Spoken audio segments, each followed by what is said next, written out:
हरे राम राम राम हरे हरे।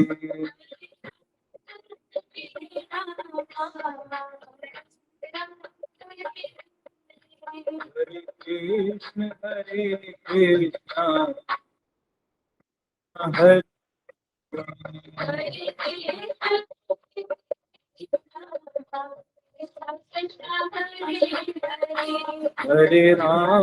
हरे राम राम राम हरे।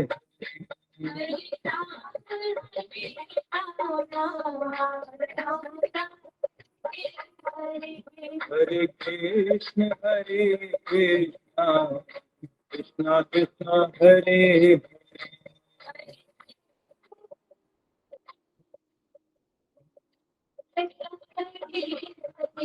हरे राम राम राम हरे।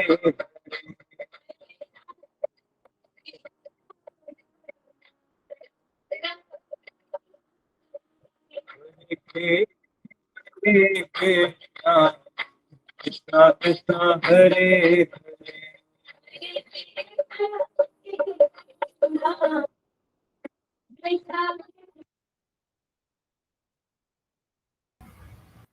जय जय श्री राधे। दंडवत प्रणाम।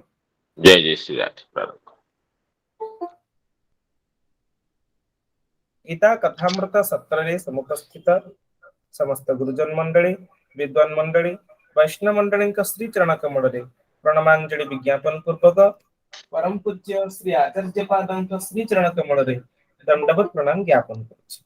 विगत गीता कथामृतंकर सारांश समुपस्थापन करने पाई आयुष्मान रूपेश प्रसाद को अनुरोध करुछि। आयुष्मान रूपेश। जय जय श्री राधे। अद्वैत प्रकटीकृतो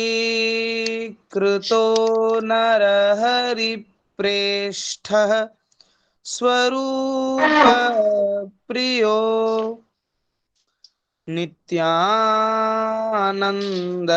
सखः सनातन गतिः श्री रूप हृत्केतनः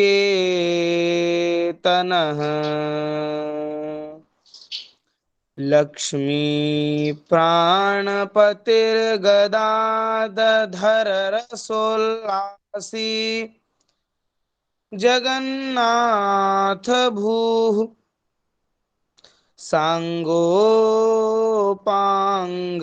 सपार्षदः सदयताम् देवः शचीनंदनः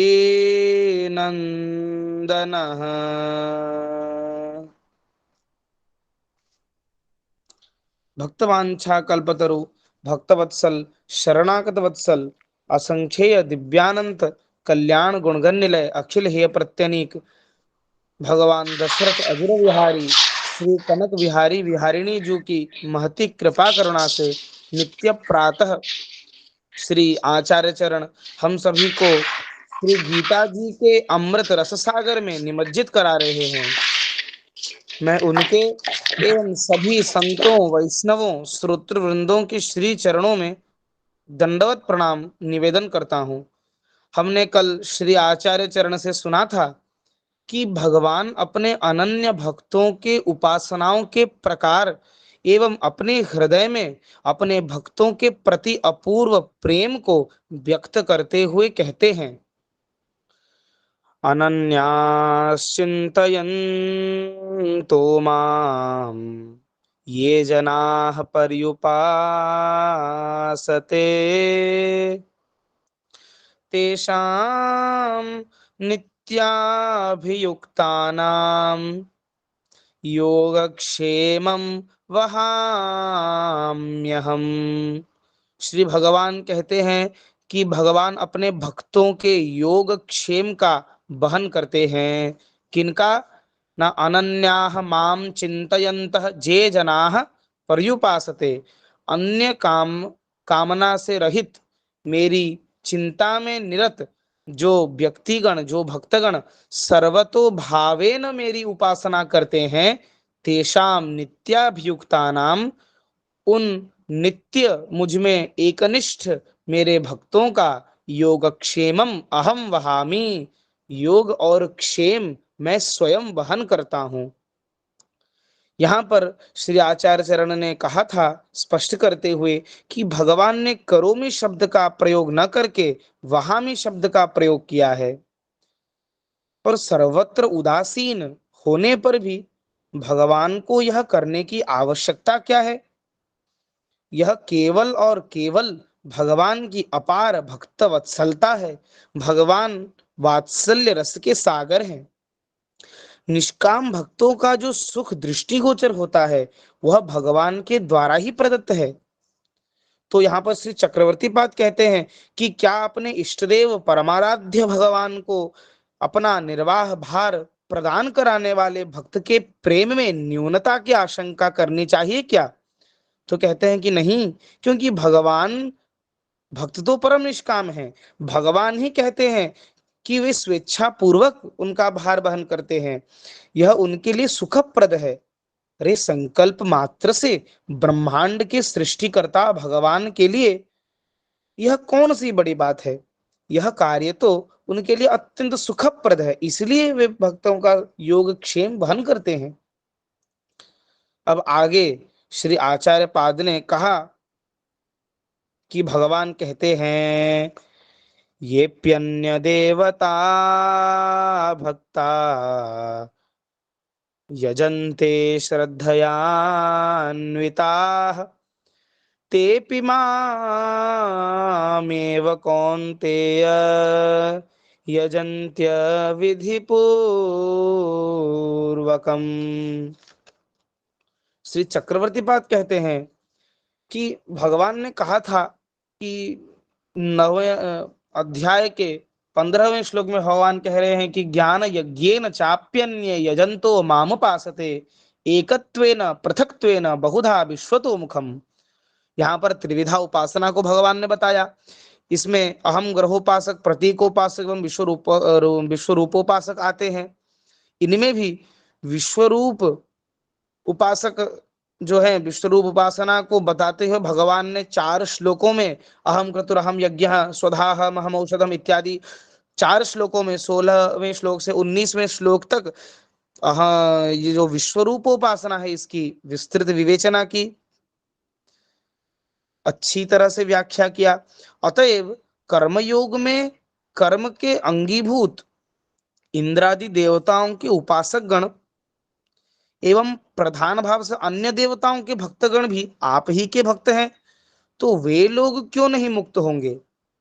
यदि भगवान के एकांतिक उपासक भगवान की आराधना करते हैं यह तो ठीक है, और देवताओं के उपासक, देवताओं के पूजक भी अनजाने से भगवान की पूजा करते हैं, तो अगर दोनों उपासना में आराध्य देव तो कुल मिलाकर एक ही हैं, तो दोनों उपासनाओं के फल में ऐसा भेद क्यों है? ऐसा श्री अर्जुन जी के मन में जब प्रश्न आता है, तब भगवान इस 23वें श्लोक, ये प्यन्य देवता भक्ता यजन्ते श्रद्धयान्विताः तेपि मामेव कौन्तेय यजन्त्य विधि पूर्वकम, इस श्लोक को भगवान कहते हैं। श्री भगवान कहते हैं, इस प्रश्न के उत्तर में श्री कृष्ण अर्जुन जी को बता रहे हैं कि हे अर्जुन जी, देवगण मुझ में, देवगण जो हैं वो मुझसे पृथक कोई स्वतंत्र ईश्वर नहीं है, किंतु देवताओं की उपासना करने वाले उन उन देवताओं को स्वतंत्र ईश्वर मानकर उनकी उपासना करते हैं। अतः यह जो भगवान की पूजा है यह अविधि पूर्वक पूजा है। अब यहाँ पर अर्जुन जी के मन में यह प्रश्न उठता है, अन्य देवताओं की पूजा भला अविधि पूर्वक क्यों है? उस अविधि पूर्वक पूजा का फल क्या है? ये इस अविधि पूर्वक पूजा के जो विषय है इसको स्पष्ट करने के लिए वर्तमान श्लोक में भगवान कहते हैं कि अहम ही सर्वयज्ञानां भोक्ता च प्रभुरेव च न तु माम अभिजानन्ति तत्त्वेनातश्च्यवन्ति ते। यहाँ पर अन्य देवताओं के रूप में भगवान कहते हैं कि मैं ही भोक्ता, प्रभु तथा स्वामी हूं एवं फलदाता भी मैं ही हूं। किंतु प्रतीकोपासक गण वो देवताओं की आराधना करते हैं, उन्हें ही ईश्वर मानते हैं, तत्वतः वे मुझे नहीं जानते हैं, ऐसा भगवान कहते हैं। यथा वे सोचते हैं कि मैं सूर्य का उपासक हूं, तो सूर्य ही मेरे ऊपर प्रसन्न होवें, सूर्य ही मेरा अभीष्ट फल प्रदान करें, सूर्य ही परमेश्वर हैं। उनकी बुद्धि में यह बात नहीं आती कि परमेश्वर नारायण ही सूर्य हैं। वे सूर्य को स्वतंत्र ईश्वर मानते हैं, वे नारायण ही उनकी वैसी श्रद्धा उत्पन्न कराते हैं, वे ही मुझे सूर्य उपासना का फल देने वाले हैं, ऐसा उन प्रतीकोपासक गणों के बुद्धि में नहीं आता है। अतः तत्वतः मेरे अभिज्ञान के अभाव में वे च्युत हो जाते हैं, ऐसा श्री विश्वनाथ चक्रवर्ती पाद कहते हैं।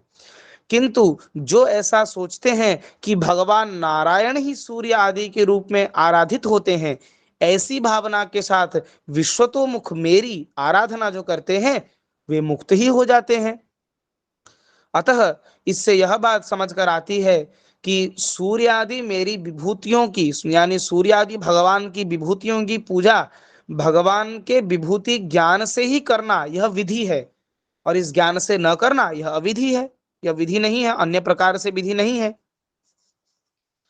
पर यहाँ प्रश्न उठता है कि भगवान की यह पूजा अविधि पूर्वक तो है, पर देवताओं के निमित्त किया गया तो यह वेदोक्त विधि के अनुसार ही है।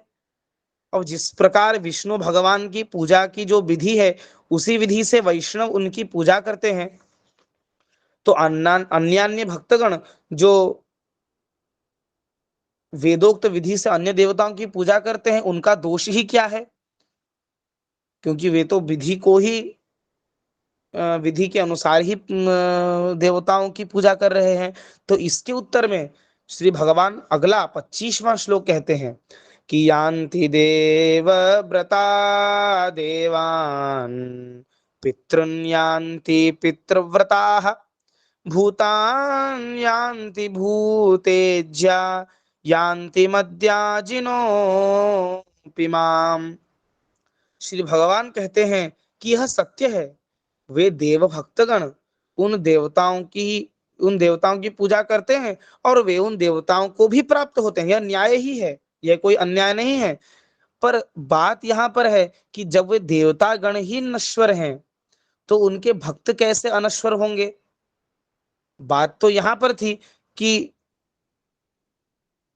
जो त्रिविधा उपासना आपने बताई कि भगवान जैसे विश्वरूपोपासना है, वहां पर भगवान का दर्शन सब में किया जाता है और आराधना की जाती है, तो वहां पर तो वे मुक्त हो जाते हैं। पर यहाँ भगवान के तत्व से अवगत नहीं है, पर भगवान की ही आराधना अनजाने से हो रही है, तो यहाँ पर वे मुक्त क्यों नहीं होते? क्योंकि वे देवताओं की पूजा करते हैं और देवताओं को प्राप्त होते हैं, पर देवता गणों की आयु भी निश्चित है, वे नश्वर हैं, तो उनके भक्त कैसे अनश्वर हो जाएंगे? किंतु भगवान अनश्वर है, अतः उनके भक्त भी नित्य हैं। श्री मलुकदास जी महाराज ने अपनी वाणी में कहा है कि ज्योति स्वरूप राम एक थिर है, जिन यह सृष्टि उपाई, कहत मलुक साधु को सर्व सत्ता को काल न खाई। अब श्री भक्तमाल जी में जो अनन्यास चिंतयन्तो माम ये जना पर्युपासते, इसका सजग उदाहरण श्री भक्तमाल जी में प्राप्त होता है। श्री नाभाजी ने ईश्वरदास जी महाराज, सौराष्ट्र के एक महान संत श्री ईश्वरदास जी महाराज का उल्लेख किया है। हरि चरण शरण चारण भगत, हरि गायक ऐता हुआ, चौमुख चौरा चंड जगत ईश्वर गुण जाने। यहाँ पर श्री ईश्वरदास जी का उल्लेख श्री नाभाजी ने किया है। चारण भक्तों में भगवान के अत्यंत प्रिय भक्त ईश्वरदास जी महाराज सौराष्ट्र के एक महान संत हैं। ईश्वरदास जी महाराज सभी राजाओं के दरबार में चारण थे, वे राजाओं का यशगान करते थे, उनके शौर्य वीर्य का यशगान करते थे। पर जब उन्होंने द्वारकाधीश जी का दर्शन एक दिन किया, तो उनको बड़ी ग्लानि हुई कि अरे, भगवान परम शाहनशाह तो यही है, द्वारकाधीश ही है। इनको छोड़कर हाड़ मांस के पुतलों की शौर्य गाथा, उसका वर्णन करना, उसको गाना, ये तो ठीक नहीं है। इसलिए ईश्वरदास जी ने सब कुछ छोड़ दिया, पद छोड़ दिया, और घर बैठकर, वे तो गृहस्थ संत थे, तो घर बैठकर ही भगवान के गुण गाने लगे एवं संतों की खूब सेवा करने लगे। अब कोई व्यक्ति केवल कमाए, कमाए ही नहीं, केवल खर्च करे, जितना धन उनको मिला था, अब केवल खर्च करे, साधु सेवा में, सबकी सेवा में खर्च करे और कमाए नहीं, तो कितने दिन तक चलेगा। बहुत सेवा होने के बाद कुछ दिनों बाद भगवान की ऐसी कृपा हुई कि सब कुछ उनका, जितना भी धन था, सब खत्म हो गया। अब वे तो निष्किंचन भक्त थे,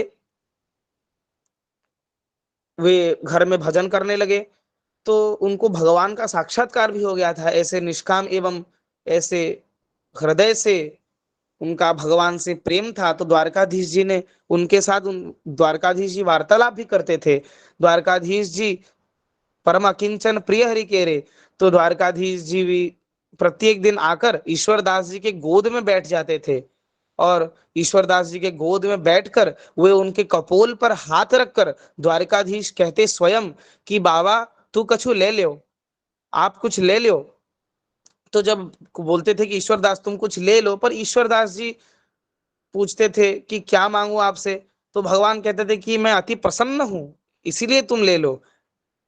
मैं इतना प्रसन्न हूं तुम पर कि मैं तुम्हें कुछ अवश्य देना चाहता हूं, तुम्हें लेना ही पड़ेगा। तो ईश्वरदास जी कहते हैं आप प्रसन्न है ना, तो और क्या चाहिए। जय विधि प्रभु प्रसन्न मन होई, करुणा सागर कीजिए सोई। अब आप ही प्रसन्न हैं तो यही तो मेरी सबसे बड़ी उपलब्धि है, और मुझे क्या चाहिए। तो फिर अगले दिन फिर द्वारकाधीश जी आते, ऐसे ही निरंतर आते। एक दिन द्वारकाधीश जी आए, अब तो पक्का निश्चय करके आए कि आज तो ईश्वरदास को कुछ देना ही है। अब द्वारकाधीश जी ईश्वरदास जी के फिर से गोद में बैठ गए और उनके कपोल पर हाथ रखकर कहा, पुनः कहा बाबा कछु ले लो। अब ईश्वरदास जी ने कहा कि मुझे कुछ नहीं चाहिए, फिर से पुनः जैसे कहते थे वैसे ही कहा। तो द्वारकाधीश जी ने कहा कि आज तो कुछ लेना ही पड़ेगा। तो ईश्वरदास जी ने कहा कि आपको कोई काम धंधा नहीं है क्या, हर दिन यही बात बोलते हैं। अरे मैंने कहा कि आप प्रसन्न हैं तो यही मेरी सबसे बड़ी उपलब्धि है, फिर भी, और हमने आपको बहुत पहचाना है। ईश्वरदास जी के वाणी में प्राप्त होता है कि वर दे के बहुत ठगे, सकामी भक्त जाहू के। आपने वर देकर बहुत से भक्तों को ठग लिया है, हमने, हमें ये भी पता, पर हम कच्चे भगत नहीं है, हम तो एकदम पक्के भगत हैं, आपके चाल में नहीं आने वाला, हम आप ही को ठग लेंगे हम। तो भगवान ने कहा कि अरे नहीं, ऐसी कोई बात नहीं, तुम पहले मांगो तो कुछ। तब ईश्वरदास जी ने पक्का निश्चय किया और बोले ठीक है, आपकी इच्छा है कि मैं मांगू। तो भगवान कहते हैं हाँ मांगो। तो ईश्वरदास जी ने भगवान से कहा कि अगर ये आपकी यही इच्छा है तो मुझे यह दे दीजिए कि आप जो आकर नित्य कहते हैं कि कुछ ले लो कुछ ले लो, तो ये प्रस्ताव, लेने का प्रस्ताव आप मुझसे दोबारा कभी कहेंगे ही नहीं, मुझे यही दे दीजिए। तो ईश्वरदास जी ने यह मांगा। धन्य है ईश्वरदास जी जो उन्होंने इस प्रकार का वरदान मांगा। भगवान ने कहा अरे तुम घबराते क्यों हो, तुमने मांगा नहीं, अब तुमने ये मांग लिया कि मुझसे कुछ मत मांगना, मुझे कुछ मत देने की बात मत कहना, तो ये तुमने क्यों कहा, तुम इतने घबराते क्यों हो, ईश्वरदास जी से पूछा। तो ईश्वरदास जी ने कहा कि सरकार एक बात सच्ची सच्ची बताइएगा कि जैसी कृपा आपकी अब हो रही है, जैसे आप आ रहे हैं मेरी गोद में बैठकर मुझसे नित्य पूछते हैं कुछ ले लो, मैं तुम पर अति प्रसन्न हूं, क्या ऐसी कृपा अगर मैं कोई लौकिक वस्तु आपसे मांग लूं, आप तो अति उदार हैं, मुझे दे ही देंगे, पर क्या ऐसी कृपा फिर इस दास पर होगी। तब ठाकुर जी ने कहा, ठाकुर जी चुप हो गए। फिर कहा कि देखो, देने के बाद हमारी छुट्टी और तुम भी आनंद करो। तो ईश्वरदास जी ने कहा इसी कारण से तो मैं नहीं मांगता हूं, मेरी इच्छा है कि आप रोज आकर मुझे दर्शन दें और मेरे पास बैठें, लौकिक वस्तु मांगकर मैं आपसे पीछा भला क्यों छुटाऊं। तो इस प्रकार भगवान चले गए, और भगवान की कहीं ना कहीं से तो अन्न आ ही जाता था ईश्वरदास जी के पास, और ऐसे वे भजन करते हुए अपने शरीर का निर्वाह करते। उनके गृहिणी भी थी और छोटे बालक भी थे। एक दिन ऐसी कृपा हुई भगवान की कि 3 दिन तक ईश्वरदास जी के घर में चूल्हा नहीं चिता। जब ऐसा हुआ तो भगवान की जो कृपा हुई, ईश्वरदास जी तो परम भक्त हैं, उनका उनके भजन में तो कोई अंतर आया ही नहीं। वे तो माला जप रहे थे, कीर्तन बहुत करते थे, संकीर्तन करते थे, साधु सेवा भी जितना कुछ आता था उसी से करते थे। पर अभी जो 3 दिन तक कुछ नहीं आया, फिर भी ईश्वरदास जी निरंतर एक रस में ही भजन करते रहे। पर बच्चों ने शोरगुल किया, क्योंकि 3 दिन तक कुछ खाने पीने को नहीं मिला था। चौथे दिन तक जब बच्चों का शोरगुल हुआ तो ईश्वरदास जी ने पूछा अपने गृहिणी से कि बच्चे शोर क्यों मचा रहे हैं। तो उनकी गृहिणी ने कहा कि आप तो ज्ञानी है, परम भक्त है, माला फेर रहे हैं, पर इन बच्चों को कौन सा ज्ञान देकर समझाऊं, ये तो 3 दिन से भूखे हैं। तो ईश्वरदास जी ने कहा, देखो अपने तो परम निष्काम है, भगवान से कुछ चाहिए नहीं, पर बच्चों को तो बहला दिया जाता है, बहका दिया जाता है। तो एक काम करो, बटलोई रख दो, चूल्हा चिता दो, बटलोई रख दो, अदन धर दो, और कुछ भाप से वह बर्तन बजेगा, उसकी आवाज आएगी, तो बच्चों के मन में संतोष हो जाएगा कि मैया कुछ पका रही है। और इस प्रकार कुछ देर के लिए अभी संभालो। तो उनकी गृहिणी ने वही किया और अपने बालकों से कहा कि देखो रोगे तो नहीं मिलेगा, खाना बन रहा है, पर भोग लगेगा, फिर सबको प्रसाद मिलेगा, पर तभी मिलेगा अगर तुम कीर्तन करो। तो ईश्वरदास जी, उनके गृहिणी एवं उनके दोनों जो बालक थे, वो सब कीर्तन करने लगे। श्री कृष्ण गोविंद हरे मुरारे, हे नाथ नारायण वासुदेव। इस प्रकार कीर्तन करने लगे और सभी कीर्तन कर रहे हैं। द्वारकाधीश जी से रहा नहीं गया। द्वारकाधीश जी स्वयं रसोई घर में ही प्रकट हो गए। ओ घी दाल चावल सब खिचड़ी बनाने की सामग्री लाकर प्रकट हो गए। और यह कलिकाल की घटना है, सतयुग द्वापर त्रेता की घटना नहीं है। आज से 500 साल पुरानी घटना है कि सब ईश्वरदास जी, उनके गृहिणी और उनके परिवार कीर्तन कर रहे हैं और द्वारकाधीश जी स्वयं रसोई घर में खिचड़ी बना रहे हैं। द्वारकाधीश जी ने पूरी खिचड़ी बनाई और फिर ईश्वरदास जी के सामने आकर कहा, सबको दर्शन हो रहा है, ईश्वरदास जी, उनके बालक, उनकी गृहिणी सबको दर्शन देते हुए द्वारकाधीश जी ने कहा ईश्वरदास जी से कि अब तो ग्रहण कर लो नारायण, अब तो पालो, रसोई भी बन गई है, अब इसमें क्या, इसमें तो कुछ इसमें कुछ कामना नहीं है, हमने तो स्वयं बना लिया है, अब तुम पाओ। तो ईश्वरदास जी के नेत्रों से अश्रुधार, अविरल अश्रुधार बहने लगी। उन्होंने कहा, प्रभु आपने क्यों कष्ट किया। अब द्वारकाधीश ने कहा, कष्ट नहीं, हमने भी 3 दिन से भोग नहीं लगाया है, तुमने भी 3 दिन से नहीं पाया, तो हमने भी 3 दिन से कुछ नहीं ग्रहण किया, हम भी भूखे ही हैं, तो प्रभु आप ग्रहण कीजिए, ऐसा ईश्वरदास जी ने कहा। तो भगवान कहा, नहीं, आज हमारा संकल्प है, पहले तुम ग्रहण करो फिर हम पावेंगे, तुमको जिमा कर हम पावेंगे। और यह दृश्य देखकर सब निहाल हो गए। ईश्वरदास जी और उनके परिवार को श्री भगवान जिमा रहे हैं, परोस कर जिमा रहे हैं और सब पा रहे हैं। उसके बाद भगवान ने फिर ग्रहण किया। तो इस प्रकार, और भगवान जब आ गए, ठाकुर जी जब आ गए, अब ईश्वरदास जी की कुठार भंडार तो सब भर गया। अब उनका तो अपार वैभव हो गया और निरंतर 1000 साधुओं को नित्य प्रतिदिन वहां पर प्रसाद दिया जाने लगा। और इस प्रकार हो गया कि ईश्वरदास जी तो महान संत थे ही। गुजरात में यह कहावत भी मिलती है कि ईश्वरा सो परमेश्वरा, ईश्वरदास जी भगवान की तरह सामर्थ्यवान थे। और यह तो इसमें कोई आश्चर्य नहीं है, क्योंकि भगवान राम ते अधिक राम कर दासा, भगवान के भक्त ही भगवान से अधिक सामर्थ्यशाली हैं, ऐसा भगवान स्वयं कहते हैं। और इस प्रकार यह सजग उदाहरण श्री भक्तमाल जी में नागा जी ने प्रस्तुत किया है। चरण शरण चारण भगत हरि गायक एता हुआ। इसलिए अनन्याश्चिन्तयन्तो मां ये जनाः पर्युपासते तेषां नित्याभियुक्तानां योगक्षेमं वहाम्यहम्। इस प्रकार मैं आचार्य चरण से निवेदन करता हूं कि वे अपनी तेजोमयी मधुमयी वाणी से, अपनी अमृतमय वाणी से हम सभी को श्री गीता जी के दिव्य रस का आस्वादन कराएं। इस प्रकार यह दास अपनी वाणी को विराम देता है। जय जय श्री राधे, जय गौर, जय निताई।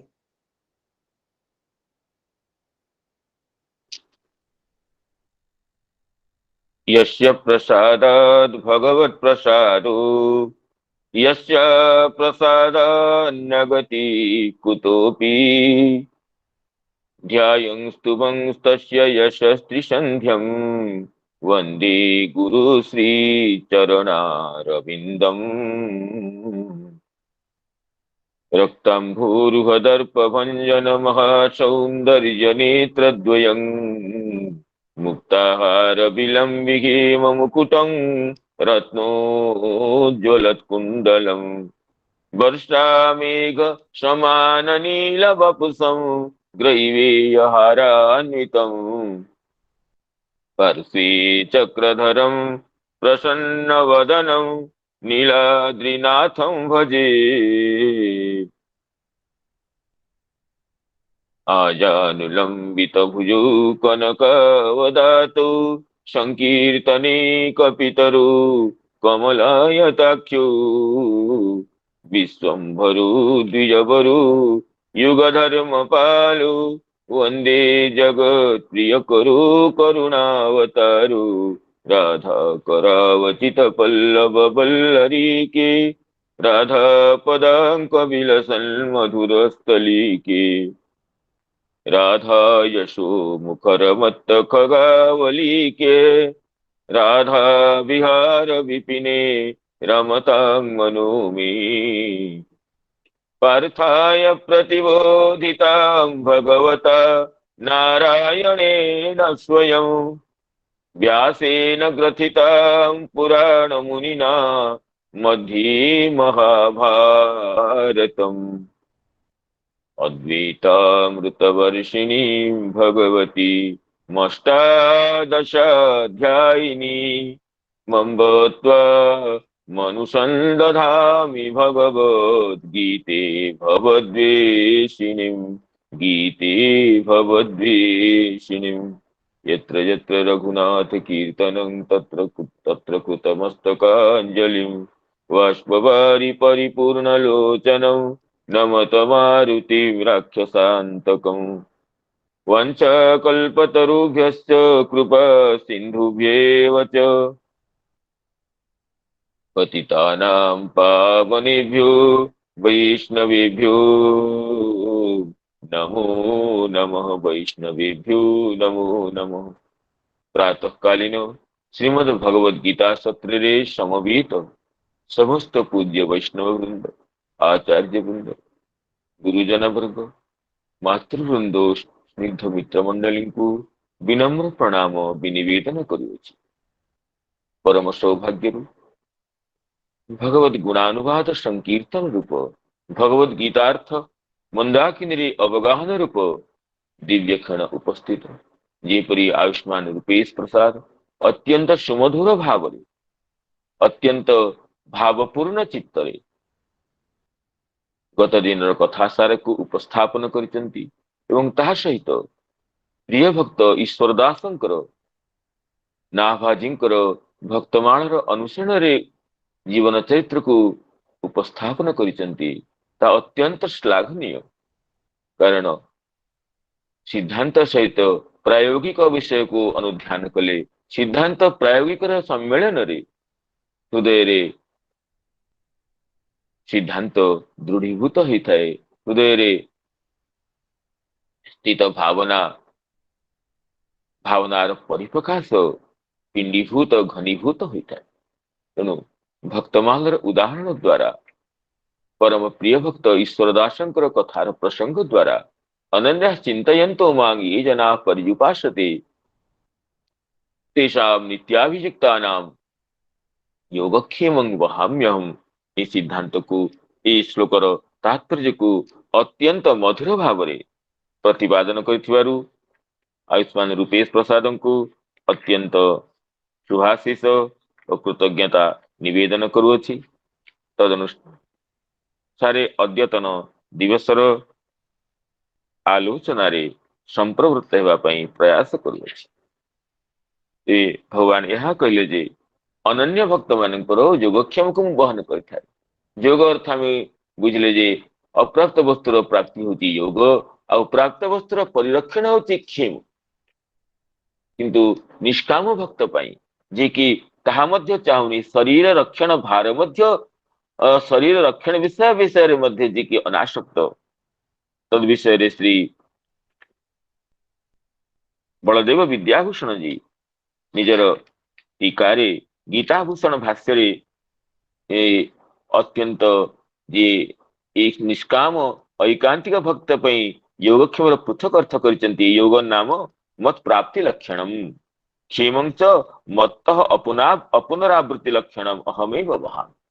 ଯୋଗ ଅର୍ଥ ଐକାନ୍ତିକ ନିଷ୍କାମ ଭଗବତ ଭଜନୈକ ପରାୟଣ ଭକ୍ତ ପାଇଁ ଯୋଗର ଅର୍ଥ ହଉଛି ମତ୍ ପ୍ରାପ୍ତି ଲକ୍ଷଣମ୍, ଅର୍ଥାତ୍ କିପରି ଭାବରେ ଭଗବାନଙ୍କୁ ସେ ପ୍ରାପ୍ତ ହବ ତାହା ଭଗବାନ ହିଁ ବିଧାନ କରନ୍ତି। ଆଉ କ୍ଷେମ ଅର୍ଥ ମତ୍ତଃ ଅପୁନରାବୃତ୍ତି ଲକ୍ଷଣ, କିପରି ମତେ ପାଇଲା ପରେ ତାର ପୁନରାବୃତ୍ତି ହେବ ନାହିଁ ତାହା ଭଗବାନ ନିଜେ ହିଁ ବିଧାନ କରନ୍ତି। ତେଣୁ ଭଗବାନଙ୍କ ପ୍ରାପ୍ତି ଆଉ ଭଗବତ ବିଷୟକ ଭଗବତ ଧାମରୁ ଅପୁନରାବୃତ୍ତି ଉଭୟକୁ ଭଗବାନ ନିଜେ ହିଁ ବହନ କରନ୍ତି। ଏହିପରି ଗୀତା ଭୂଷଣ ଭାଷ୍ୟରେ ଆଚାର୍ଯ୍ୟପାଦ ଶ୍ରୀ ବଳଦେବ ବିଦ୍ୟାଭୂଷଣ ଉଲ୍ଲେଖ କରିଛନ୍ତି। ତେବେ ଏହା ସିଦ୍ଧାନ୍ତ ହେଲା ଯେ ଭଗବାନ ଅନନ୍ୟ ଚିନ୍ତକ ଭକ୍ତର ଅନନ୍ୟ ଚିନ୍ତନ ପୂର୍ବକ ସୌପାସନାକାରକ ଭକ୍ତର ସମସ୍ତ ଭାରକୁ ବହନ କରନ୍ତି, ପ୍ରସନ୍ନ ମନରେ ବହନ କରନ୍ତି। ଭକ୍ତ ନ ଚାହିଁଲେ ମଧ୍ୟ ନିଜେ ସ୍ୱେଚ୍ଛାରେ ତାକୁ ଗ୍ରହଣ କରନ୍ତି। କିନ୍ତୁ ଯେଉଁମାନେ ଅନ୍ୟ ଦେବ ଉପାସକ ସେମାନେ ଭଗବାନଙ୍କର ଏହି ଭକ୍ତ ବାତ୍ସଲ୍ୟ, ଭଗବାନଙ୍କର ପାରମୈଶ୍ୱର୍ଯ୍ୟ, ଭଗବାନଙ୍କର ବିଶ୍ୱରୂପତ୍ୱକୁ ଅନୁଧ୍ୟାନ ନ କରିଥିବାରୁ ସେମାନେ ତତ୍ତଦ ଦେବତାଙ୍କୁ ହିଁ ନିଜର କାମନା ଫଳପ୍ରଦାୟକ ଭାବରେ ଗ୍ରହଣ କରିଥିବାରୁ ସେମାନେ ଅବିଧି ପୂର୍ବକ ନିଜର ଅଜ୍ଞାତ ସ୍ଥାନରେ ପରମେଶ୍ୱରଙ୍କ ଉପାସନା କରୁଥିଲେ ମଧ୍ୟ ସେମାନେ ପରମେଶ୍ୱରଙ୍କର ଉପାସନାର ଫଳରୁ ବଞ୍ଚିତ ହୋଇଥାନ୍ତି। କାରଣ ସେମାନେ ଯୋଉ ଦେବତାଙ୍କର ଯୋଉ ବିଧିରେ ତଦ୍ବିଧିରେ ଉପାସନା କରନ୍ତି ତଦନୁସାରେ ତତ୍ତ ଦେବତାଙ୍କୁ ହିଁ ପ୍ରାପ୍ତ ହୁଅନ୍ତି। ଶରୀର ତ୍ୟାଗାନ୍ତେ ତତ୍ତ ଦେବତାଙ୍କ ଧାମକୁ ଯାଆନ୍ତି। ଆଉ ତତ୍ତ ଦେବତା ଅନିତ୍ୟ ହେଇଥିବାରୁ ସେମାନଙ୍କର ସେଇ ସ୍ଥାନରୁ ପୁନରାବୃତ୍ତି ହୋଇଥାଏ ଏବଂ ସେମାନେ ନିଜର ପୁଣ୍ୟର ସମାପ୍ତି ପରେ ପୁନଃ ଜନ୍ମ ମରଣ ଚକ୍ର ପରମ୍ପରାରେ ନିପତିତ ହୁଅନ୍ତି। ଏହା କହିଲେ ଯାଆନ୍ତି ଦେବବ୍ରତା ଦେବାନ ପିତୃନ୍ ଯାଆନ୍ତି ପିତୃବ୍ରତା ଭୂତାନି ଯାଆନ୍ତି ଭୂତେଜ୍ୟା ଯାଆନ୍ତି ମଜ୍ଜାଦିନୋପି ମାମ୍ ଦେବବ୍ରତା ଦେବାନ ଯାଆନ୍ତି। ଏଠି ସାତ୍ବିକ ରାଜସ ତାମସ ତିନି ପ୍ରକାର ଅନ୍ୟ ଦେବ ଉପାସକ କଥା ଭଗବାନ କହିଛନ୍ତି। ଯେଉଁମାନେ ଅନ୍ୟ ଦେବ ଉପାସକ ତା ଭିତରେ ସାତ୍ବିକ ଯେଉଁମାନେ ସେମାନେ ଦେବତାନ୍ତର ଉପାସନା କରନ୍ତି, ରାଜସ ମାନେ ପିତୃଗଣଙ୍କ ଉପାସନା କରନ୍ତି, ଆଉ ତାମସ ମାନେ ରକ୍ଷ ରକ୍ଷ ପିଶାଚ ଇତ୍ୟାଦିଙ୍କ ଉପାସନା କରନ୍ତି। ଏଠି ବ୍ରତ ଶବ୍ଦରେ ପୂଜା ହିଁ ଗୃହୀତ ହଉଛି। ତାତ୍ପର୍ଯ୍ୟ ତ କହୁଛନ୍ତି ଯେହେତୁ ଭୂତେଜ୍ୟାରେ ଇଦ୍ୟାପଦ ପ୍ରଦାନ ହେଇଛି ତେଣୁ ବ୍ରତ ଶବ୍ଦ ମଧ୍ୟ ଏଠି ପୂଜା ପର୍ଯ୍ୟାୟବାଚୀ ଅଟେ। ଦେବବ୍ରତ ଅର୍ଥ ଦେବତା ମାନଙ୍କର ପୂଜା ହିଁ ଯାହାର ବ୍ରତ ଅଟେ, ଦେବ ପୂଜା ହିଁ ଯୋଉମାନଙ୍କର କର୍ତ୍ତବ୍ୟ ଅଟେ, ଏଇଭଳି ଯୋଉମାନଙ୍କର ସିଦ୍ଧାନ୍ତ ଅଟେ, ଯୋଉମାନଙ୍କର ନିତ୍ୟ ବିଧାନ ଅଟେ ସେମାନେ ଦେବତାଙ୍କୁ ପ୍ରାପ୍ତ ହୁଅନ୍ତି। ଆଉ ପିତୃପାସକ ମାନେ ପିତୃଗଣଙ୍କୁ ପ୍ରାପ୍ତ ହୁଅନ୍ତି। ଯକ୍ଷ ରକ୍ଷ ପିଶାଚ ଭୂତଗଣଙ୍କ ଉପାସକ ମାନେ ସେମାନଙ୍କୁ ପ୍ରାପ୍ତ ହୁଅନ୍ତି ଏବଂ ମଦୀୟ ଉପାସକ ମାନେ ମତେ ପ୍ରାପ୍ତ ହୁଅନ୍ତି। ତେଣୁ ସମାନ ଆୟାସ ସାଧ୍ୟ ହେଲେ ମଧ୍ୟ ଫଳରେ ଭିନ୍ନତା ଅଛି। ବିଶ୍ୱରୂପ ଉପାସକ ମଧ୍ୟ ଇନ୍ଦ୍ରଚନ୍ଦ୍ର ବରୁଣ ଯମକୁବେର ଆଦିଙ୍କୁ ଉପାସନା କରିଥାଏ। ଆଉ ଦେବତାନ୍ତର ଉପାସକ ମଧ୍ୟ ତତ୍ତ ଦେବତାଙ୍କୁ ଉପାସନା କରିଥାଏ। କିନ୍ତୁ ଉଭୟରେ ଫଳର ପାର୍ଥକ୍ୟ ଅଛି। କାରଣ ବିଶ୍ୱରୂପ ଉପାସକ ସମସ୍ତ ଦେବଗଣଙ୍କୁ ତତ୍ତ ଦେବତାଙ୍କୁ ପରମେଶ୍ୱରଙ୍କର ପରବ୍ରହ୍ମଙ୍କର ବିଭୂତି ଭାବରେ ଉପାସନା କରିଥାଏ, ପରବ୍ରହ୍ମଙ୍କର ପରିପ୍ରକାଶ ଭାବରେ ଉପାସନା କରିଥାଏ। ତେଣୁ ତାହାର ଯଥାର୍ଥ ଜ୍ଞାନ ଥିବାରୁ ସିଏ ଯଦ୍ୟପି ତତ୍ତ ଦେବତାଙ୍କୁ ଆରାଧନା କରିଥାଏ କିନ୍ତୁ ସିଏ ପରମ ମୁକ୍ତିର ଅଧିକାରୀ ହୋଇଥାଏ। କିନ୍ତୁ ଏହିପରି ନକରି ଯେ ତତ୍ତ ଦେବତାଙ୍କୁ ହିଁ परमेश्वर मन करी उपासना करिथाए सेई उपासना करे किंतु तार तत्वज्ञानर अभावरू सी मुक्त होई पारेनी तत्व देवतांकु ही प्राप्त होइथाए एवं जन्म मरण संसार चक्र परंपरा मध्य से पुनः पुनः विनिवर्तित होता है यह ही भगवान वचनर तात्पर्य समान आयास साध्य हेले मध्य जनकर फल परम मुक्तिर वर्णना आउ जनक फल पुण्य भोगांते संसार प्राप्ति यही देखा जाता यहपरी कहला परे भगवान पुनः कहते जे परब्रह्म आराधना रे मोर आराधना रे सौलभ्य मध्य अछि सुखलभ्यत्व मध्य अछि जेपरि समान आयस साध्य हेले मध्य फल रे भेद अछि ता सहित मोर उपासना रे सुखलभ्यत्व एवं सहज साध्यत्व मध्य अछि अनायास साध्यत्व मध्य अछि याकु व्यक्त करिया पे भगवान नवम अध्याय रो षड्विंश श्लोक कहते जहाँ अत्यंत प्रसिद्ध श्लोक अटे पत्रम पुष्पम फलम तोयम यो मे भक्त्या प्रयच्छति तदहं भक्त्युपहृत मश्नामि प्रयतात्मनः पत्रं पुष्पं फलं तोयम यो मे भक्त्या प्रयच्छति तदहं भक्त्युपहृत मश्नामि प्रयतात्मनः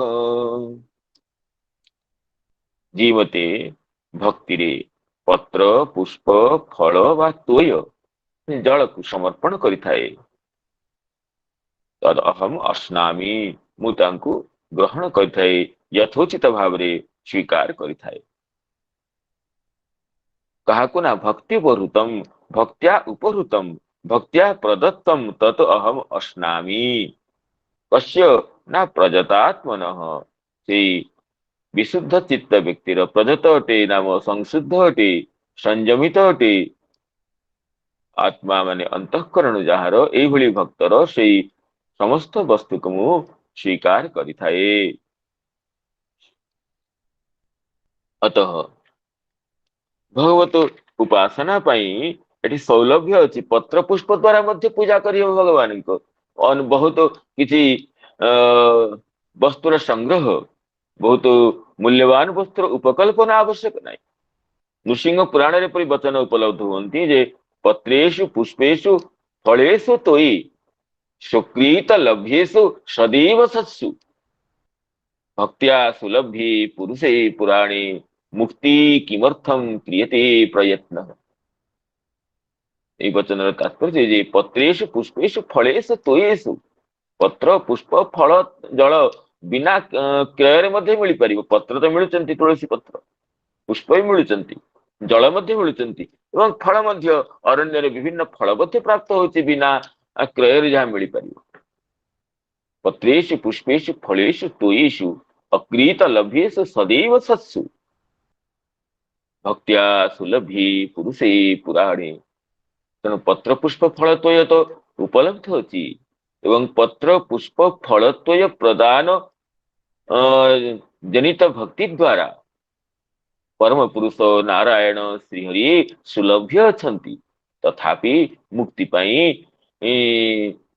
अज्ञ व्यक्ति एते एते प्रयास कहीं करुचंती मुक्ति पाई एते क्लेश कहीं करुचंती मुक्ति तो सुलभ अटे मुक्तिदाता परमेश्वर को पत्र पुष्प फल द्वारा आराधना करी केवल भाव मात्र रे केवल अंतरर भावर समर्पण द्वारा यदि भगवान को आराधना करी सहज भाव रे मुक्ति पाई हबो मुक्ति पाई योगादि अनुष्ठान करी एते क्लेश को स्वीकार करिया कौन आवश्यक पत्रेषु पुष्पेषु फलेषु तोयि सुकृत लभ्येषु सदैव सत्सु भक्त्या सुलभ्ये पुरुषे पुराणे भक्त्या सुलभ्ये पुरुषे पुराणे मुक्ति किमर्थं क्रियते प्रयत्नः मुक्ति किमर्थं क्रियते प्रयत्नः एपरि भाव रे श्लोक रे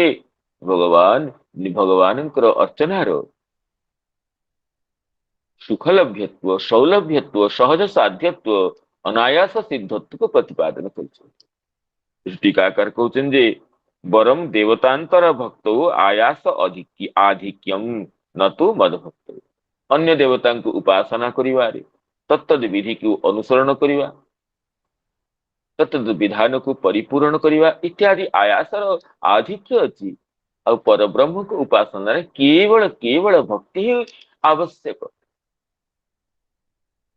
କେବଳ ଭକ୍ତିରେ ହିଁ ତାଙ୍କର ଉପାସନା ସମ୍ଭବ। ତେଣୁ କହୁଛନ୍ତି ପତ୍ରଂ ପୁଷ୍ପଂ ଫଳଂ ତୋୟମ୍ ଅତ୍ର ଭକ୍ତ୍ୟା ଇତି କरणं ତୃତୀୟାୟାଂ ଭକ୍ତିପହମତମିତି ପୌନରୁକ୍ତ୍ୟଂ ସ୍ୟାତ୍ ଅତଃ ସହାର୍ଥେ ତୃତୀୟା ଭକ୍ତ୍ୟା ସହିତା ମଦ୍ଭକ୍ତା ଇତ୍ୟର୍ଥ। ଭକ୍ତ୍ୟା ପ୍ରଯଚ୍ଛତି ଏଠି ଭକ୍ତି ସହାର୍ଥରେ ତୃତୀୟା ଭକ୍ତ୍ୟା ସହ ଯଦି କରଣେ ତୃତୀୟା ମନେ କରିବା ତେବେ କଣ ହବ ନା ପୌନରୁକ୍ତି ହେଇଯିବ। ଆଗରେ ମଧ୍ୟ ଉତ୍ତରାର୍ଦ୍ଧରେ ଭକ୍ତିପହୃତଂ ଭକ୍ତ୍ୟା ଉପହୃତଂ ଭକ୍ତି ଦ୍ୱାରା ପ୍ରଦାନ କରାଯାଇଛି। ତେଣୁ ପୁନରାବୃତ୍ତିକୁ ନିରାକରଣ କରିବା ପାଇଁ କହୁଛନ୍ତି ଏଠି ସହାର୍ଥ ତୃତୀୟା ଅଟେ। ଭକ୍ତ୍ୟା ସହିତା ଭକ୍ତି ସହିତ କିଏ ନା ମଦ୍ଭକ୍ତା ଭକ୍ତି ଅସ୍ତି ଯେସାନ୍ତେ ଭକ୍ତା। ତେଣୁ ଭକ୍ତ୍ୟା ପ୍ରଯଚ୍ଛତି ଅର୍ଥ ଯୋଉ ଭକ୍ତମାନେ ମତେ ପ୍ରଦାନ କରନ୍ତି ତେନ ମଦ୍ଭକ୍ତ ଭିନ୍ନ ଜନ ତାତ୍କାଳିକ୍ୟା ଭକ୍ତ୍ୟା ଯତ୍ ପ୍ରଯଚ୍ଛତି ତତ୍ତେନ ଉପହୃତଂ ଅପି ପତ୍ର ପୁଷ୍ପାଦିକଂ ନୈବ ଅଶ୍ନାମିତି ଦ୍ୟୋତିତ। ତେଣୁ ମଦ ଭକ୍ତ ଭିନ୍ନ ଯିଏ ମୋର ଭକ୍ତ ନୁହେଁ କଦାଚିତ ତାତ୍କାଳିକ ଭାବନାର ବଶବର୍ତ୍ତୀ ହୋଇ ଅନ୍ୟ ଉପାସକ ଅଟେ କିନ୍ତୁ ତାତ୍କାଳିକ ଭାବନାର ବଶବର୍ତ୍ତୀ ସ୍ଥାନ କାଳ ଦେଶକୁ ଗ୍ରହଣ କରି ଯଦି କଦାଚିତ ମତେ ପ୍ରଦାନ କରିଥାଏ ତାହା ମୋର ଗ୍ରହଣର ଯୋଗ୍ୟ ହୋଇନଥାଏ। ମୋର ଭକ୍ତ ଭକ୍ତିରେ ଯାହା ଦେଇଥାଏ। ତେଣୁ ଏହିପରି ଅର୍ଥକୁ ସ୍ୱୀକାର କରିଛନ୍ତି। ମୋର ଭକ୍ତ ଭକ୍ତି ଦ୍ୱାରା ଯାହାକୁ ପ୍ରଦାନ କରିଥାଏ ତାହାକୁ ମୁଁ ସ୍ୱୀକାର କରେ। ଭକ୍ତ୍ୟା ଉପହୃତମ୍ ନତୁ କସ୍ୟଚିତ୍ ଅନୁରୋଧାଦିନା ଦତ୍ତମ୍ ଭକ୍ତିରୁ ହିଁ ପ୍ରଦାନ କରିଛି। ଏ ନାହିଁ କି ଅନ୍ୟ କାହାର ଅନୁରୋଧରେ ଅନ୍ୟ କାହାର ନିବେଦନର ବଶବର୍ତ୍ତୀ ହେଇକି ଦେଇଛି। ନିଜର ଅନ୍ତଃକରଣର ସ୍ୱାଭାବିକ ଭକ୍ତି ଦ୍ୱାରା ଯିଏ ପ୍ରଦାନ କରିଛି ସେଇ ବସ୍ତୁକୁ ମୁଁ ସ୍ୱୀକାର କରିଥାଏ। ଆଉ ଏଠି କହୁଛନ୍ତି ଯେ ଶ୍ରୀ ମଧୁସୂଦନ ସରସ୍ୱତୀ ପାଦ ଯେ ଏଠି ଯୋଉ ଭକ୍ତି ଶବ୍ଦର ଯୋଉ ପୁନରାବୃତ୍ତି ହେଇଛି ଏଠି ଭକ୍ତ୍ୟା ଉପହୃତଂ ଅଶ୍ନାମି ଭକ୍ତ୍ୟା ପ୍ରଯଚ୍ଛତି ଭକ୍ତିରେ ଯୋଉ ପୁନରାବୃତ୍ତି ଏହା ବୁଝଉଛନ୍ତି ଯେ ଏଠି ଭକ୍ତିର ହିଁ ଆଧିକ୍ୟ ଅଛି।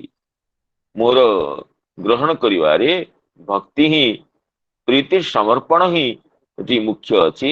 ଏଠି ଅନ୍ୟ ବସ୍ତୁର ମୁଖ୍ୟତା ନାହିଁ।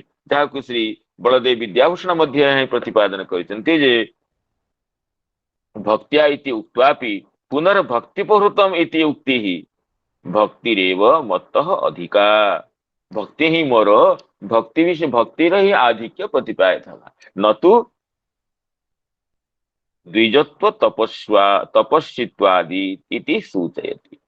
ମୋର ବସ୍ତୁ ଗ୍ରହଣ କରିବାରେ ଭକ୍ତର ବସ୍ତୁକୁ ଗ୍ରହଣ କରିବାରେ ଭକ୍ତର ଭକ୍ତି ହିଁ ମୋ ପାଇଁ ଏକମାତ୍ର ତାର ନିମିତ୍ତଭୂତ ଅଟେ କି କୋଉ ଦ୍ୱିଜ ଅର୍ପଣ କରିଛି କୋଉ ତପସ୍ୱୀ ଅର୍ପଣ କରିଛି କୋଉ ଅଷ୍ଟାଙ୍ଗ ଯୋଗ ସାଧକ ଅର୍ପଣ କରିଛି କୋଉ ପୁଣ୍ୟାତ୍ମା ଅର୍ପଣ କରିଛି ତାକୁ ମୁଁ ଦେଖେ ନାହିଁ। ଭକ୍ତି ହିଁ ଭକ୍ତିକୁ ଅବଲମ୍ବନ କରି ଭକ୍ତିକୁ ମୁଖ୍ୟ ମନେ କରି ମୁଁ ସ୍ୱୀକାର କରିଥାଏ। ତେଣୁ ପ୍ରହ୍ଲାଦ ଜୀ ନିଜର ସ୍ତୁତିରେ କହିଛନ୍ତି ଯେ ହେ ଭଗବାନ ଆପଣଙ୍କ ଉପାସନା ପାଇଁ ଏକମାତ୍ର ଭକ୍ତି ହିଁ ହେତୁଭୂତ ଅଟେ। ଭକ୍ତିକୁ ଅବଲମ୍ବନ କରି ଗଜରାଜ ମଧ୍ୟ ଆପଣଙ୍କୁ ସନ୍ତୁଷ୍ଟ କରିଥିଲା। ଭକ୍ତି ଦ୍ୱାରା ଗଜରାଜ ପାଇଁ ମଧ୍ୟ ଆପଣ ପ୍ରସନ୍ନ ହେଇଥିଲେ।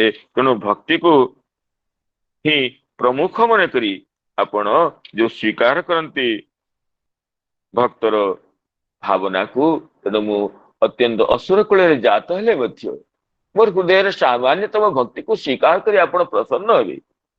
ମନ୍ନିଧନାଭି ଜନରୂପ ତପଶ୍ରୁତୁଜ ମନ୍ନିଧନାଭି जन रूप तप श्रुतोज तेज प्रभाव बल पुरुष बुद्धि योगा नाराधनाय हि भवन्ति परस्य पुंसो नाराधनाय हि भवन्ति परस्य पुंसो भक्त्या तुतोष भगवान् गजयूथपाय भक्त्या तुतोष भगवान् गजयूथपाय।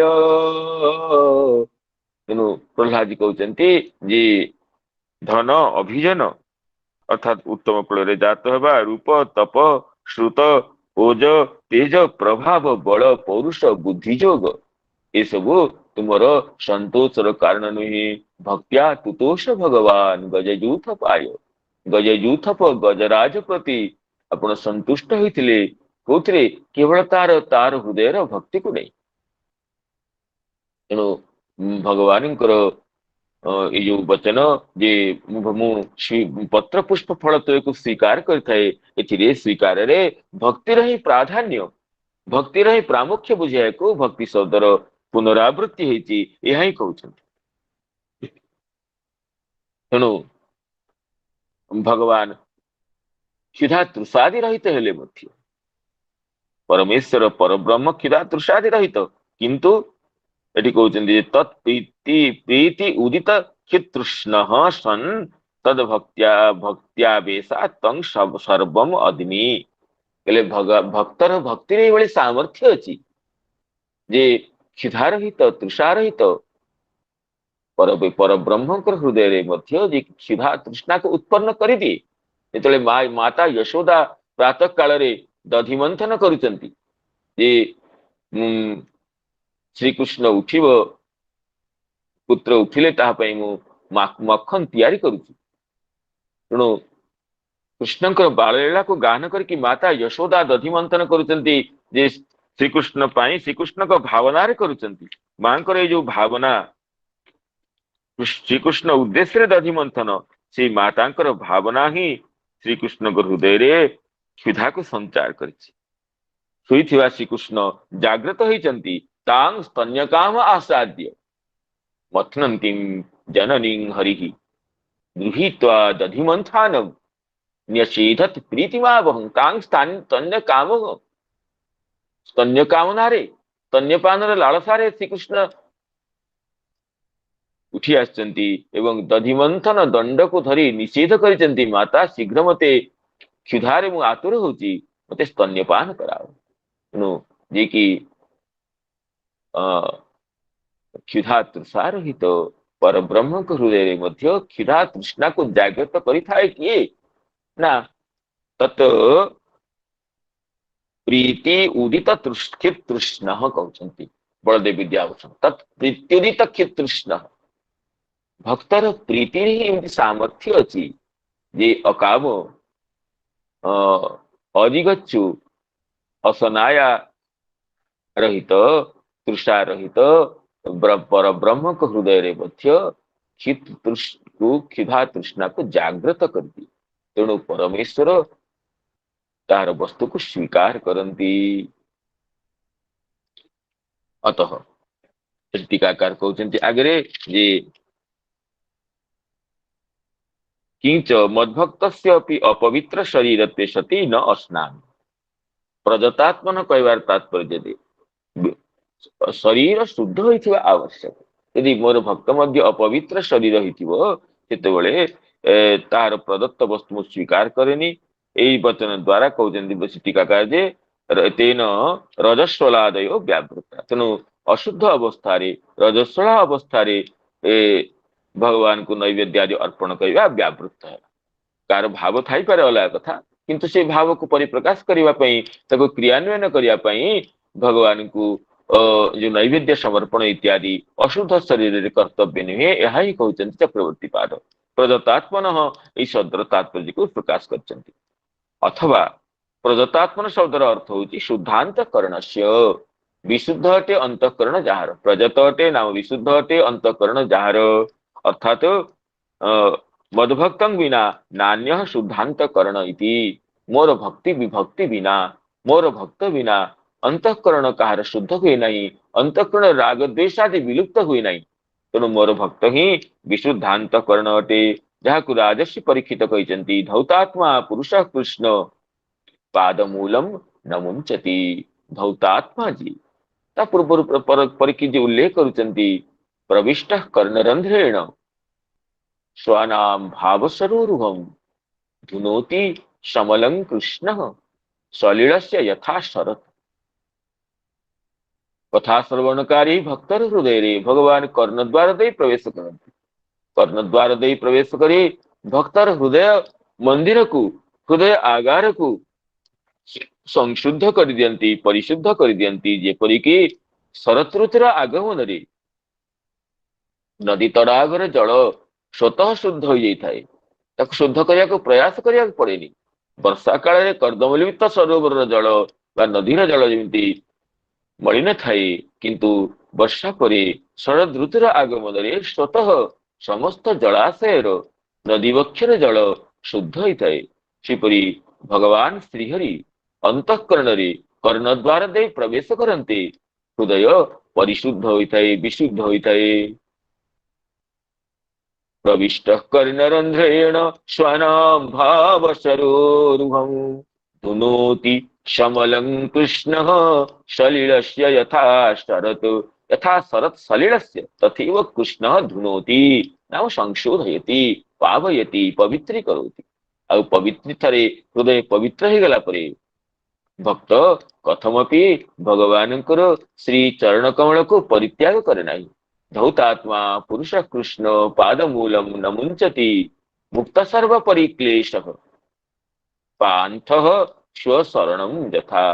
पांथ अनेक दिन मार्ग रे भ्रमण करथाए, तत्त कार्य रे जाइथाए जेतेबेले, किंतु जेतेबेले से समस्त कार्य को समापन करी निज घर को प्रत्यावर्तन करिथाए, से आउ भावे मोर मार्ग जनित समस्त क्लेश दूर हो गला, मु घरे पहुंची गली, आउ मोर क्लेश किछि नाही, मु आउ बाहर को जीवी नाही, मोर कार्य समाप्त हेछि।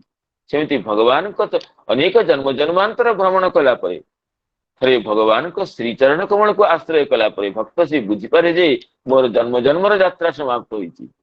मु पर ब्रह्मंकर परमेश्वरंकर भगवानंकर चरण कमल को संप्राप्त होइछि, मोर यात्रार क्लेश को समाप्त करिछि, आउ अन्य कुआडे जीवार नाही। तेणु धौतात्मा पुरुष कृष्ण पादमूलम न मुंचति मुक्त सर्व परिक्लेशः पांथ स्वशरणं यथा। टीकाकार कहते जे पाद सेवा त्याग असामर्थ्यमेव शुद्ध चित्तत्व चिन्हम। चित्त संशुद्ध होइछि, चित्त शुद्ध होइछि, यार चिन्ह किपरि बुझिबा आमे। तो समस्त मन करे मोर चित्त शुद्ध हो जाइछि, किंतु यदि भगवानंकर चरण कमलर चिंतन को छाड़िबा को जो असामर्थ्य, प्रयास कले मध्य भगवान चरण कमलर चिंतन यदि चित्तरु अपहृत न होउछि, ताहा ही शुद्ध चित्तत्वर चिन्ह अटे।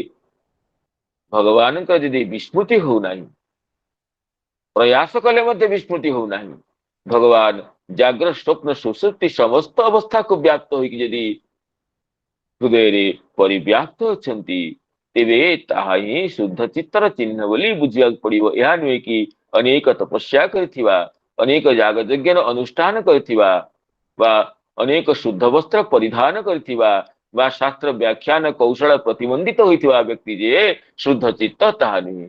भगवानंकर चरण कमलर सेवा को परिहार करबा को जे समर्थ नुहे।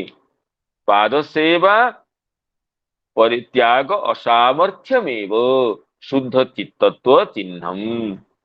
यहाँ ही कहते अतः क्वचित काम क्रोधादि सत्वेपि उत्खात दंष्टोरग दंशवत तस्य अकिंचित करत्वं ज्ञेय। कहते कदाचित जे प्राकृत भक्त आरंभ करथिबा भक्त जे भजन को आरंभ करथिबा भजनर प्रवेश करथिले मध्य कदाचित यदि से काम क्रोधादि बशीभूत होता है, तार काम क्रोधादि बशीभूत हवाटा तार सेई भली अटे जेपरि उत्खातोरग दंष्ट्र दंशवत। कौन सी सापर जदि विषदंत काढ़ी निया जाइछि, विषदंत तार भग्न हो जाइछि, तापर सर्प जदि दंशन करिवो, दंशन रे समान थिले मध्य जने गोटे सापर विषदंत कड़ा जाए नहीं, सी दंशन करिवो, आ भग्न उत्खात उरग दंष्ट्र, उत्खात हेछि उरगर दंष्ट्र, विषदंत भग्न हेछि जने सापर से दंशन करिवो, उभयर दंशन मध्य भेद अछि। जे जार अनुत्खात उरग दंष्ट्र दंश द्वारा मृत्यु हब, किंतु उत्खात उरग दंष्ट्र दंशन द्वारा मृत्यु हब नहीं। दंशन क्रियार साम्य थिले मध्य गोटेकर दंशन रे मृत्यु होची, आ गोटे दंशन रे मृत्यु नहीं, कारण तार विषदंत नहीं। सेही भली जे भगवान कहिसेंति एकादश स्कंदरे जे विषय बाध्यमानोपि मद्भक्तोपि जितेन्द्रियः प्रायः प्रगल्भया भक्त्या विषय नाभिभूयते। यदि कदाचित मोर भक्त अजितेन्द्रिय मध्य अछि, विषय द्वारा बाधित मध्य होची, तथापि निजर प्रगल्भा भक्ति द्वारा निजर तेजस्विनी भक्ति प्रभाव रे विषय द्वारा पराजित हुए नहीं, विषय द्वारा बाधित हुए नहीं, विषय द्वारा अभिभूत हुए नहीं। जेपरी एटी उत्खात रोग दंष्ट दंश न्याय को सेटी ए श्लोकर व्याख्यान रे टीकाकार प्रदान करिसेंति। जेपरी विषदंत भग्न मिथिवा सर्पर दंशन अकिंचित कर अटे, दंशन तुल्यता थिले मध्य तासी दंशन को दंशन कुहाजिब नाही। सेही भली भगवत शरणागत भक्त यदि कदाचित काम क्रोधादिर वशीभूत होइछि, से क्षण काल ପାଇଁ अटे, ताहा तार हृदय रे कोनोसी प्रभाव विस्तार करे नाही। उत्खात रोग दंष्ट दंशन न्याय यहाँ ही कहउचंती जे क्वचित काम क्रोधादि सत्वेपि उत्खात रोग उत्खात दंष्ट्रोरग दंशवत, उत्खात हेछि दंष्ट्रा जो उरग सर्पर ताहार दंशन जेपरि अकिंचित कर अटे, सेही भली भक्तर क्षणिक काम क्रोधादिर आवेग मध्य सेही भली क्षण काल पाई स्थायी अटे। एहीपरि भावरे भगवान कहउचंती जे पत्रं पुष्पं फलं तोयम यो मे भक्त्या प्रयच्छति तदहं भक्त्युपहृतम अश्नामि प्रजतात्मन। एटी देखिबार तात्पर्य अछि जे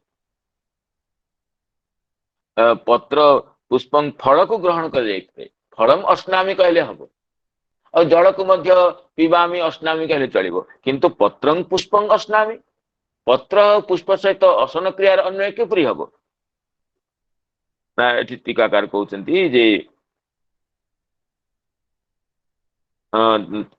अनंत विभूति होइतिले मध्य, पूर्ण काम होइतिले मध्य मु ताकू स्वीकार करथाए, असन करिथाए, अर्थात भक्तर प्रीति रे मु भक्षा भक्ष्य निरूपण करि पार न थाए, कौन भक्ष्य अटे कौन अभक्ष्य अटे, तेणु ताकू मध्य मु विस्मृत होइथाए। भक्षा भक्ष्य को विस्मृत होए टीकाकार कहउचंती श्री मधुसूदन सरस्वती पाद गुणार्थ दीपिका रे श्रीराम ब्राह्मणानि तंडुल कणभक्षणवत प्रीति विशेष प्रतिबद्ध भक्ष्य अभक्ष्य विज्ञानो बाल इव मात्रादि अर्पितम पत्र पुष्पादि भक्त्यार्पितम साक्षादेव भक्षयामि इति वा। यदि जेपरि माता बालक को जहा दे दिए, माँ बालक बुझे नहीं भाई भक्ष्य कि अभक्ष्य।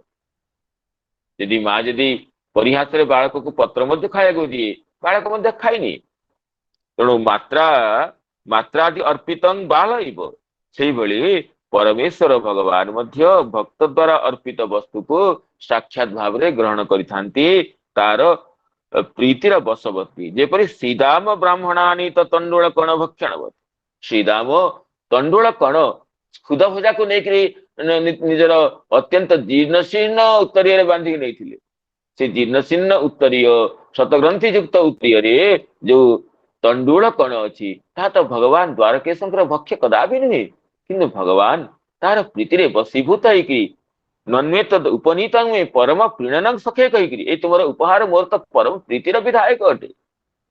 तर्पयंत्यंगमां विश्वम एते पृथुक तंडुला, ए तंडुल कण मत मो सहित संपूर्ण विश्व को तृप्त करदेव कही भगवान परम आदर रे श्रीराम ब्राह्मण समानीत तंडुल कण को जेपरि भक्षण करिसंती, से तंडुल कण से खुद भजा चाउल प्रथमपि द्वारकेश भगवान श्रीनिकेतन भगवान भक्ष्य नथिला, किंतु भगवान तार प्रीतिर बशीभूत होइकरी श्रीरामंकर प्रीतिर अधीन होइकरी से तंडुल कण को परम प्रीति ग्रहण करिसंती। तेणु एटी कहउछन जे पत्र हो पुष्प हो, पत्र को तो पुष्प को तो आघ्राण करने कथा, पत्र को तो धारण करने कथा, किंतु भगवान पत्र पुष्प मध्य विचार करती नहीं। भक्त प्रदत्त समस्त वस्तु को अति प्रीति रे अति आदर रे तेणु भक्षा तेणु प्रीति विशेष प्रतिबद्ध भक्षा भक्ष्य विज्ञान, प्रीति विशेष द्वारा प्रतिबद्ध होती भक्ष्य अभक्ष्यर ज्ञान जार एभली हुई परमेश्वर साक्षात एव भक्षयामी साक्षात ग्रहण करिथांती। तेणु अन्य देवतांकर उपासना रे जेमिति विभिन्न बलि प्रदान उपहार प्रदान बहुवित्त बहु आयास साध्यता अछि, सेभली परमेश्वर श्रीहरि उपासना रे कौनसी आयास नहीं, केवल अंतरर विशुद्ध भाव ही आवश्यक। तेणु प्रहलाद जी कहते यहाँ कोटि प्रयासो सुरबालका हरे रूपासने स्वे हृदय छिद्रवशतः। निज हृदय विद्यमान परमेश्वर श्रीहरि उपासना रे कौन अधिका प्रयास अच्छी, किसी भी प्रयास ना।